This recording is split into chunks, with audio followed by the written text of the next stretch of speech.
Urgent, urgent, urgent. Le Burkina Faso prend une décision forte contre les États-Unis. Écoutons tous ensemble.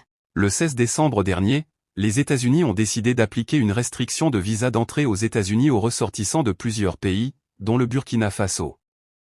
Silencieux jusque-là, Ouaga vient de prendre acte de la décision de l'administration Trump et y a aussi répondu par la même occasion. Désormais, les citoyens américains sont eux aussi frappés des mêmes restrictions de visa d'entrée au Burkina Faso. Dans un communiqué du gouvernement américain, il est précisé, le gouvernement du Burkina Faso informe l'opinion nationale et internationale de sa décision d'appliquer aux ressortissants des États-Unis d'Amérique des mesures équivalentes en matière de visa.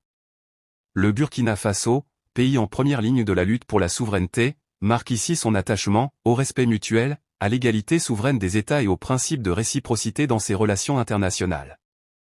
Les États-Unis savent à quoi s'en tenir avec les autorités du Burkina Faso, déjà à couteau tiré avec les autorités françaises. Malgré cette décision de réciprocité, le Burkina Faso ne met pas fin à ses coopérations avec les États-Unis. Ouaga continuera de commercer comme par le passé avec Washington si Donald Trump ne prend pas de nouvelles décisions inamicales. Outre le Burkina Faso, plusieurs pays africains, dont le Mali et le Niger, les deux autres États de l'Alliance des États du Sahel, AES, sont frappés par les restrictions de visa d'entrée aux États-Unis de leurs citoyens. Mais cette liste de pays comprend aussi le Laos, la Sierra Leone, le Soudan du Sud et la Syrie, Afghanistan, Birmanie, Tchad, Congo-Brazzaville, Guinée équatoriale, Érythrée, Haïti, Iran, Libye, Somalie et le Yémen. Par ces décisions controversées, Donald Trump entend respecter une promesse de campagne de freiner l'immigration vers les États-Unis. Selon lui, l'immigration sauvage déstructure peu à peu la société américaine.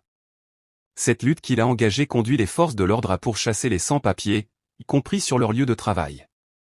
Malgré la contestation de cette décision par de nombreuses associations des droits de l'homme, Trump n'entend pas reculer sur la mesure. À Ouaga, Ibrahim Traoré et son gouvernement considèrent cette mesure comme non respectueuse de la dignité humaine. Avec l'ajout du Burkina Faso sur la liste des pays aux citoyens non désirables aux États-Unis, il n'a pas hésité à appliquer la règle de la réciprocité. Pas sûr cependant que les autorités ouagalaises fassent plier Trump sur cette question.